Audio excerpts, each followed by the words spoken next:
Assalamualaikum warahmatullahi wabarakatuh.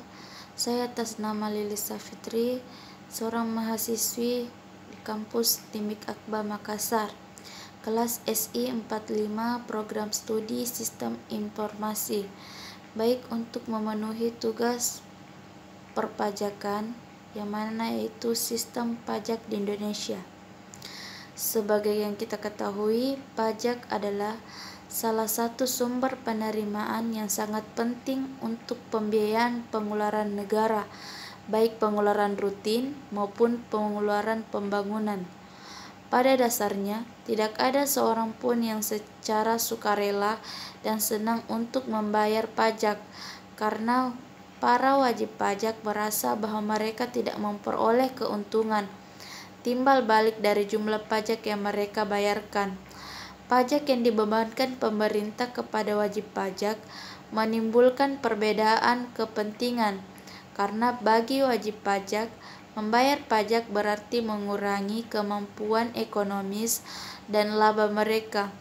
Perbedaan kepentingan ini cenderung memancing wajib pajak untuk mengurangi beban pajaknya, baik secara ilegal maupun ilegal. Hal ini juga memungkinkan oleh masih banyaknya celah peraturan perpajakan yang masih dimanfaatkan oleh sumber daya manusia petugas pajak alias fiskus untuk melakukan praktek korupsi, kolusi, nepotisme atau KKN dengan wajib pajak yang tidak jujur. Pajak telah merupakan isu utama baik pihak pemerintah maupun pihak wajib pajak di Indonesia. Pemerintah dari tahun ke tahun membutuhkan dana yang makin meningkat. Andalan sumber penerimaan negara yang selama ini terletak pada sumber-sumber alam seperti minyak bumi dan gas alam, tapi ternyata tidak dapat dipertahankan lagi dikarenakan harga minyak bumi dan gas alam sangat dipengaruhi oleh keadaan pasar internasional dalam jangka panjang. Sumber daya alam tersebut akan semakin berkurang dan habis. Menyadari hal ini, maka pada akhir tahun 1983 pemerintah Republik Indonesia memulai diadakannya tax reform. Hal ini telah membuat perubahan mendasar ke arah pembaruan dalam sistem perpajakan nasional. Masyarakat ditempatkan dalam posisi utama dalam pelaksanaan kewajiban perpajakannya. Dalam perpajakan nasional, masyarakat ditempatkan dalam posisi utama dalam pelaksanaan wajib perpajakannya.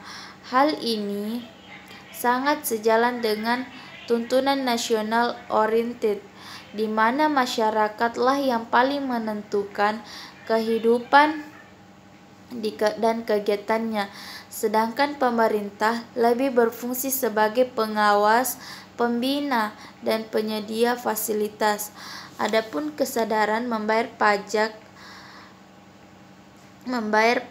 ke para WP masih rendah.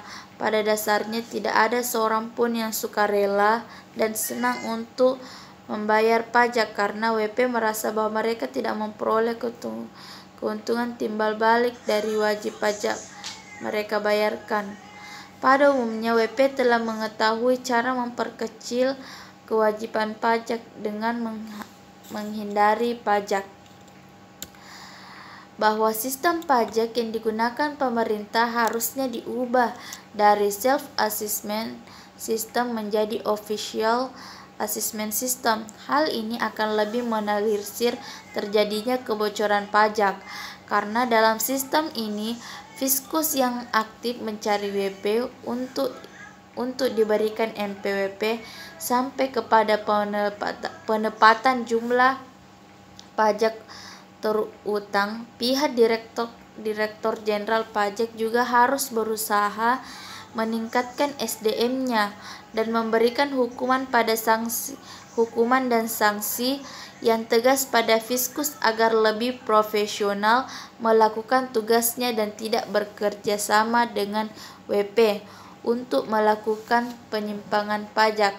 Dan juga pihak Fiskus harus memberi pengawasan dan pemeriksaan yang ekstra ketat untuk pemberian restitusi agar tidak dimanfaatkan oleh WP untuk memperoleh pembelian dari transaksi fiktif yang dilakukannya. Hendaknya Ditjen Pajak secara menerapkan sistem dalam kegiatan perpajakan ini seirama dengan tuntutan good government and pelayanan prima sebagai upaya mengurangi kontak antara wajib pajak dengan aparat karena adanya kontak secara langsung diterangi dapat terjadi hal-hal di luar sistem yang berlaku. Selain lebih praktis, mudah, sederhana, dan cepat, WP juga akan lebih nyaman dalam berkomunikasi jika korupsi dalam berbagai aspek kegiatan pajak berkurang, bahkan termelineir yang